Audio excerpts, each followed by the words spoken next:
अपना उद्देश्य जब भगवत प्राप्ति बन जाता है तो ज्यादा बुद्धि नहीं लड़ानी पड़ती, उससे फिर वही कर्म बनने लगते हैं जो प्रभु की प्रसन्नता का हेतु होते हैं, जो हृदय की शांति का हेतु होते हैं, जो हमें मोक्ष पदवी अर्थात द्वंद्वातीत अवस्था को प्रदान करने वाले होते हैं। और एक रहस्य की बात है कि जो भगवत प्रीत्यर्थ कर्म किए जाते हैं उनमें ये सामर्थ्य होती है कि वो आपके जो स्वार्थ और कामना वासना से अधर्म हुआ है उनको वो मिटा देंगे।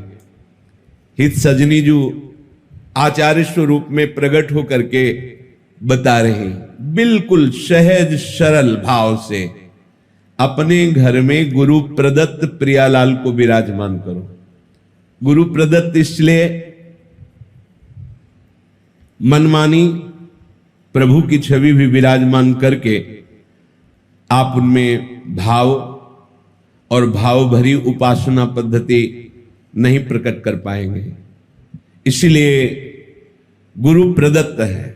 गुरु प्रदत्त उपासना, उपास्य देव मंत्र और जो जो पद्धति बताई गई है इसकी बड़ी महिमा है। मनमानी उपासना और गुरु प्रदत्त उपासना में बड़ा अंतर है। जो गुरु नाम देता है वो शबीज होता है, वो जगा हुआ होता है, उपासक के हृदय में जाकर के अपना प्रभाव दिखाता है, इसलिए गुरु महिमा है। आचार्य चरण कह रहे अपने घर में प्रियालाल को विराजमान करो। बहुत सहज कर्म बंधन से मुक्त होने का उपाय है।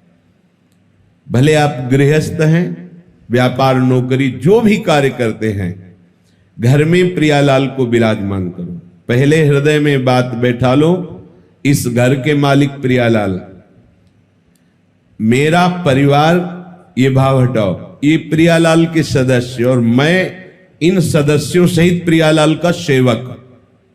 बैठा लो, स्वामी नहीं, मैं इस घर का स्वामी, मैं परिवार का स्वामी, मैं परिवार को चलाने वाला। बस अब जो कर्म करोगे उद्देश्य गलत हो गया, अब ये सब बंधन कारक हो जाएगा। घर में प्रियालाल को विराजमान करने का मतलब है ठाकुर हुए प्रियालाल, स्वामी हुए प्रियालाल, हम सेवक और ये स्वामी के सदस्य। परिवार के जनों को अपनापन नहीं, अपनापन स्वामी में, सीधा हमारा स्वामी सेवक का संबंध और परिवार के सदस्य प्रियालाल के जन हैं। इस भाव से उनकी सेवा के निमित्त से जो भी कर्म किए जा रहे हैं वो तो सेवा है ही, पर घर में भी सेवा पद्धति का विस्तार करे।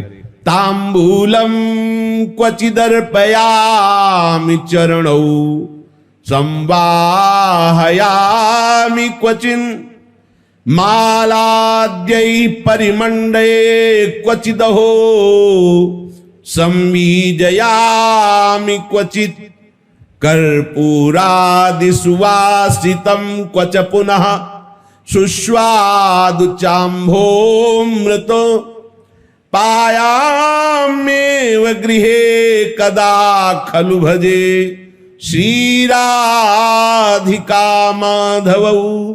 गृहे अपने घर में विराजमान कर श्री राधा माधव को मंगला से सेवा प्रारंभ करें।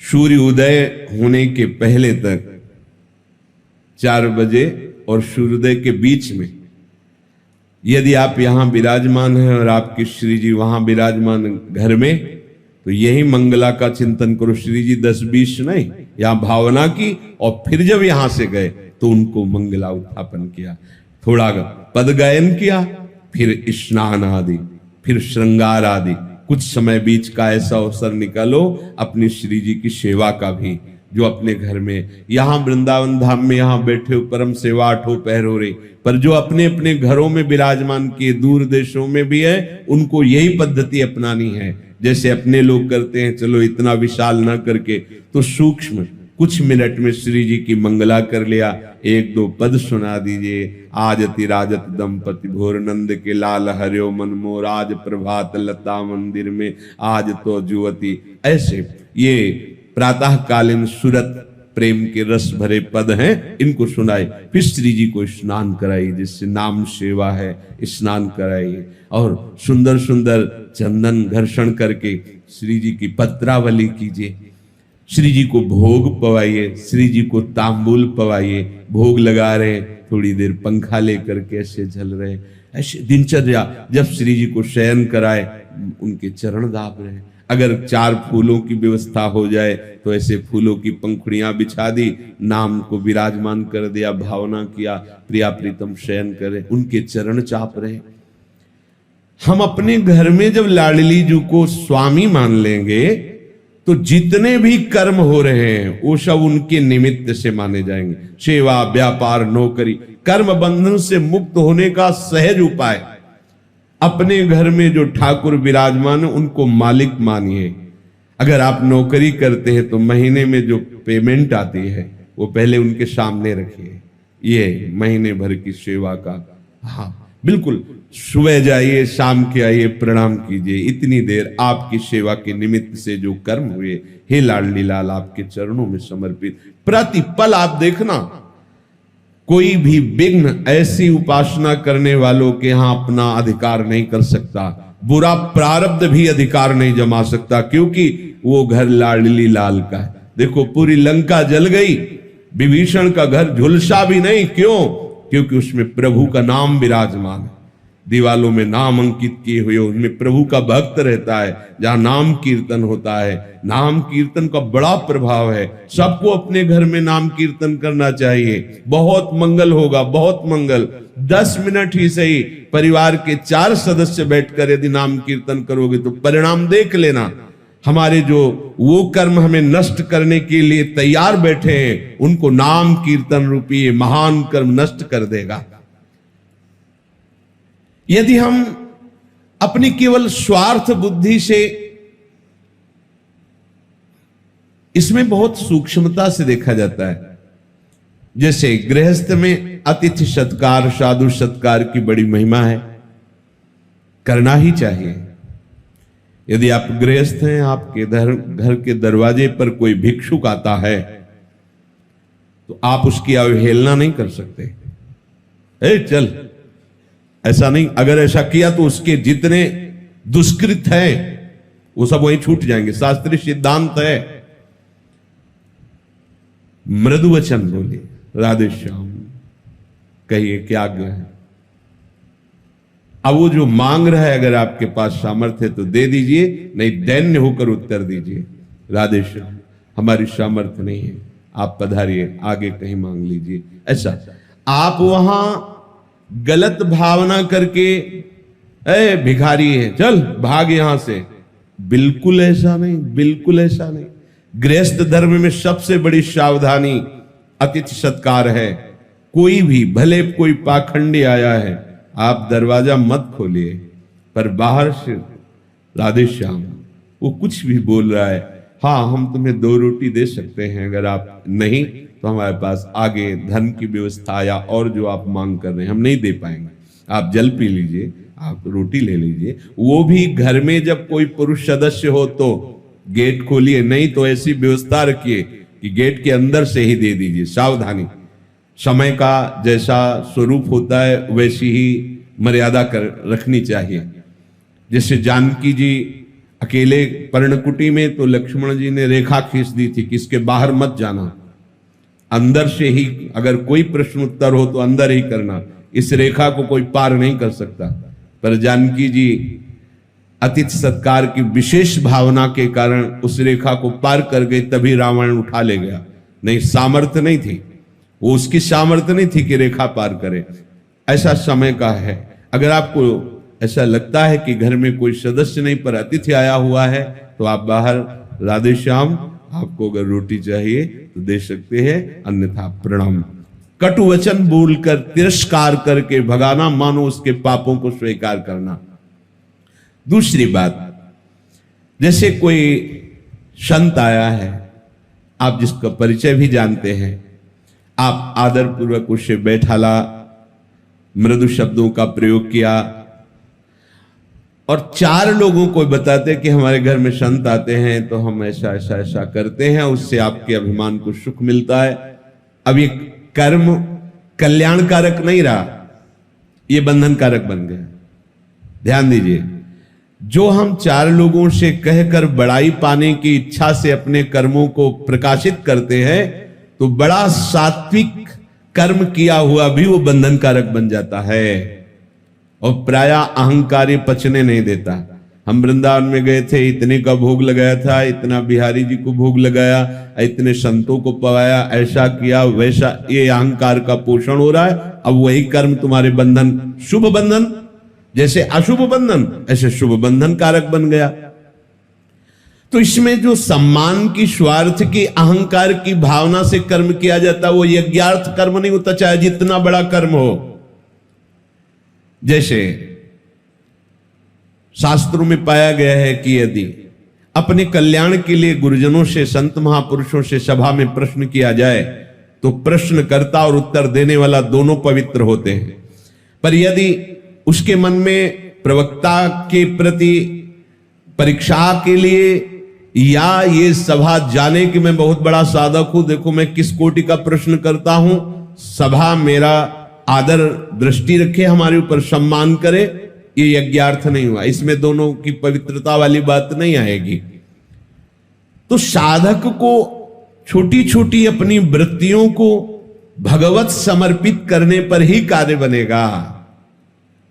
हम एक एक वृत्ति के द्वारा जो चेष्टा करे वो भगवत समर्पित, मुक्त संगहा समाचर, किसी भी व्यक्ति वस्तु स्थान में तुम्हारी आसक्ति नहीं होनी चाहिए। संग तो केवल भगवत प्रेमी महात्माओं के लिए ही आदेश किया गया कि उनका संग करे, अन्यथा ना, असंग। एकश्चरण रहस चित्त मनंत ईसे, अगर संग की बात आई तो युंजीत तदवृत्ति साधु सुचेत प्रसंगा, जिनका चित्त निरंतर भगवत प्रसंग में रमण करता रहता है ऐसे साधुओं का संग करे, नहीं तो असंग रहे। जित संग दोषा तभी हो सकता है जब महात्माओं का संग हो, भगवत प्रेमी महात्माओं का संग हो और सबसे असंग हो करके भगवत प्रीत्यर्थ तत्सुख भावना से कर्म किया जाए, यज्ञार्थ कर्म किया जाए, तो बड़े आनंद पूर्वक जीवन व्यतीत करते हुए वो भगवान को प्राप्त हो जाएगा। आपके पास जो भी सामग्री हुई भगवत प्रदत्त है। भगवान कह रहे यदि तुमने उस सामग्री में हिस्सा नहीं लगाया तो यो भुंगते स्तेन एवशाह, वो चोर है, उसे मैं दंड देता हूं। ये मत समझो कि तुम्हें जो सामग्री मिली केवल आपकी ही है। जब रसोई में अन्न बनता, एक रोटी पहले गौग्रास बनती थी, अब कुत्ता ग्रास बनता होगा, गौ ग्रास तो बनता नहीं। कैसे? गौ है नहीं तो ग्रास कहां पाओगे? कहां गौ है? कैसा कलयुग का, जहां गाय मूत्र त्याग करती थी वो तीर्थों के समान पवित्र स्थान हो जाता था। गौ में धर्म वास करता है। पहला ग्रास जो थाली प्रभु को गई, इसके बाद पहली रोटी गौ के लिए निकाली। एक रोटी लेकर के हमने देखा है छत में जाकर तोड़ करके डाल दिया कौआ चिड़िया आदि के लिए। फिर वो दरवाजे पर निकल कर खड़े हुए कि कोई अतिथि, कोई संत महात्मा, ऐसा 1 मिनट इंतजार, प्रत्येक दिन ऐसा करना। 1 मिनट देखा कोई नहीं, फिर प्रणाम करके उसको प्रसाद को पाया। जो भी तुम्हारे पास संपत्ति है उसमें हिस्सा लगाना पड़ेगा। जैसे किसान आदमी, बड़ा पाप होता है किसानी में, बहुत से जीव मरते हैं, बहुत से कटते हैं जीव। देखा अब खुरपी से निकाल रहा है, कितने जीव ऐसे कट जाते हैं। केचुआ है, बड़े कई प्रकार के जीव होते हैं जो कट जाते हैं, वो सब अपराध, हिस्सा निकालना। जैसे कंडा है, चूल्हे पे लगाया और उसमें चींटी, लाखों चींटी उसमें अंदर बैठे और वो ध्यान नहीं दिया, वो सब जल गए। इसीलिए ये जो पहले पद्धति थी निष्पाप होने की, अब उसका कोई ध्यान ही नहीं, क्योंकि वो चूल्हा ही नहीं है, किसमें हवन करे? गैस का समय है, गैस सिलेंडर का, और तौल के आटा आया हुआ है, और उसमें 4 रोटी बनाने की सामर्थ्य तो है नहीं। आजकल के नए बच्चे बच्चियां होटल का पसंद करते हैं, बना के भोग लगा के पाना पसंद नहीं करते हैं। हाँ, वो बैठे नौकरी से आए, भोजन लाए नहीं, आप फोन से कह दो तो होम डिलीवरी आ जाएगी घर में। सब धर्म कर्म चौपट होते चले जा रहे हैं। जो सामग्री को अपनी मांग करके भोगता है और उसे भगवत सेवा, गौ सेवा, अन्य सेवाओं में अर्पित नहीं करता है, वो चोर है और चोर को दंड मिलता है। जब अपने को किसी पे गुस्सा आए तो दया करो, ये आसुरी भाव है। जब इंद्रियों की भोग विलासता बढ़े तो दमन करो, और जो तुम्हें प्राप्त हुआ है उसका हिस्सा लगाओ। तभी वो यज्ञाशिष्टा सिनः, जो यज्ञ का बचा हुआ भाग है वो तुम्हें निष्पाप कर देगा और भगवत प्राप्ति के मार्ग में बढ़ाएगा। अगर जैसे आप कुटिया बनाए हुए हैं और कोई संत आता है ऐसे समय में, जिस समय भोजन नहीं है, और आपसे याचना करता मैं भूखा हूं, कर्तव्य है तत्काल आप उसके भोजन की व्यवस्था कीजिए। आपने कुटिया निर्माण किया है, यदि आप फुटपाथ पे रहते मांग के खाते, उस समय भी यदि आप रोटी सामने रख के पाने वाले ही हैं और कोई कह दे कि मैं भूखा हूं, तो आपको दे देना चाहिए। यह आज्ञा है। अगर आपने कह दिया कि भोजन का समय तो खत्म हो चुका, भोजन नहीं मिलेगा, आपको अपराध लगेगा। आपने इतनी बड़ी कुटिया बना रखी है, आपके पास व्यवस्था है, और भूखा कोई आया है तो आप मना कर देते हैं, भगा देते हैं, तो आपके ऊपर अपराध लागू हो जाएगा, आपको दंड भोगना पड़ेगा। ये सावधानी रखनी पड़ेगी पक्का।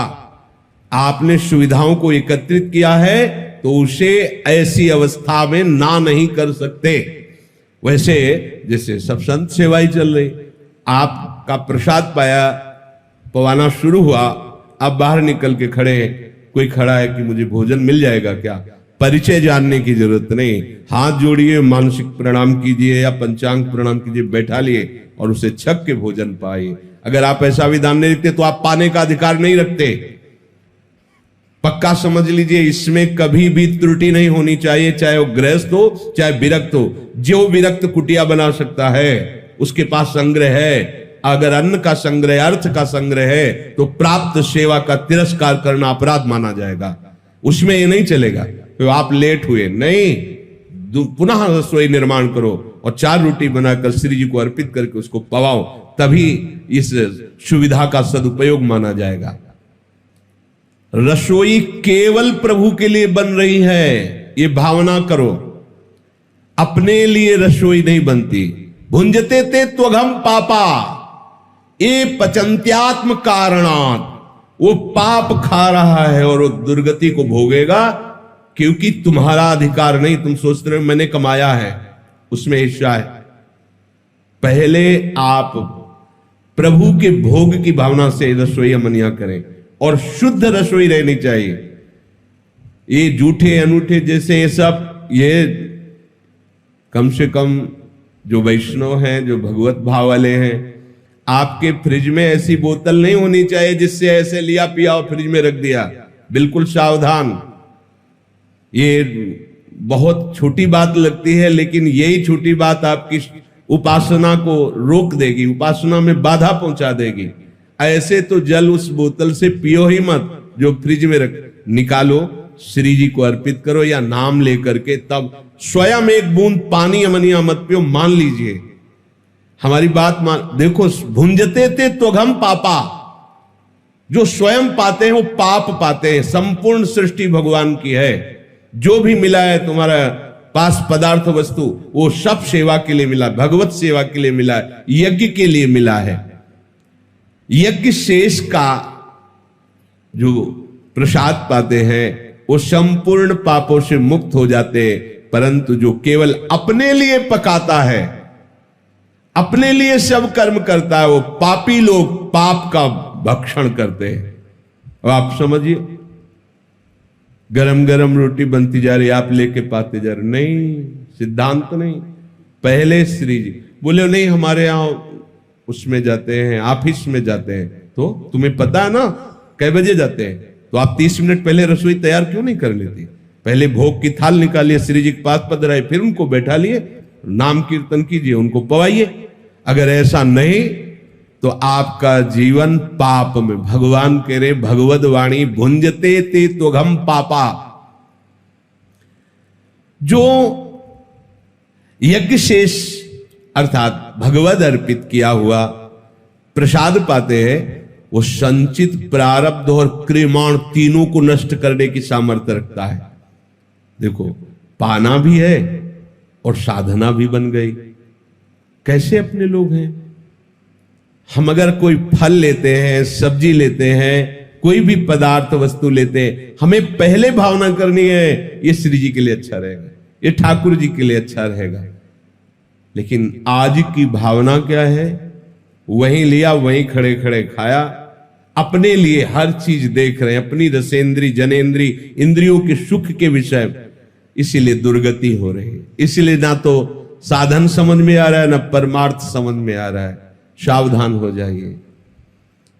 हमारे लिए केवल प्रसाद है, कुछ भी अमनिया नहीं होना चाहिए, ना वस्त्र, ना सैया, ना भोजन, ना जल, कुछ भी नहीं।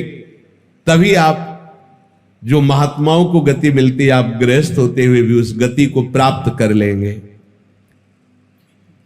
बहुत बड़ा महत्व है। यदि आप धर्म पूर्वक पवित्र कमाई का उसका विभाग कर देते हैं, ये अतिथि के लिए, संत के लिए, गौ सेवा के लिए, पक्षी सेवा के लिए, ये परिवार के लिए, तो वो धन, वो अन्न आपको स्वस्थ रखेगा। बुरा प्रारब्ध जो आपको, एक खून की जांच कराने में 10,000 रुपए लग रहे हैं, ऑपरेशन हुआ लाखों रुपए लग रहे हैं, तैयार हो, आपको कोई परेशानी नहीं। लेकिन वही प्रारब्ध आपका किसी अन्य बीमार की सेवा में थोड़ा हिस्सा लगा देने से, कोई भूखा है उसे भोजन दे देने से, कोई ठंडी में कांप रहा है उसे वस्त्र दे देने से, वो आपका बुरा प्रारब्ध नष्ट करके स्वस्थ रखे, वो अच्छा। या धन भी नष्ट हो और कष्ट भी भोगो तो वो अच्छा। पर आज का प्राणी वर्तमान में इतना भोगासक्त है कि वो त्याग शब्द जानता ही नहीं। वो अगर कहीं कुछ दान देने की भावना भी आती है तो वो चाहता है कि पूरी मीडिया में हमारा प्रचार प्रसार हो, सोशल मीडिया जाने कि कोई भारत में एक दाता है हमारा। एक पंखा देगा तो पंखुड़ी में नाम लिखवा देगा, पूरा पता लिखवा देगा। क्या होगा? क्या होगा? ये बहुत सूक्ष्म बात है। आप जो भी सामग्री आपके पास है उसमें हिस्सा लगना चाहिए। अगर हिस्सा नहीं लगाते हो तो जबरदस्ती छीन लिया जाएगा, दैवी विधान आपको परेशान करके छीन लेगा। तो आपके प्रारब्ध और कर्म तो बकाया ही रह गए और कष्ट भोगना पड़ेगा। और यदि आपने उसे हिस्सा लगा दिया तो वही आपको स्वस्थ रखेगा और कर्मों को भी नष्ट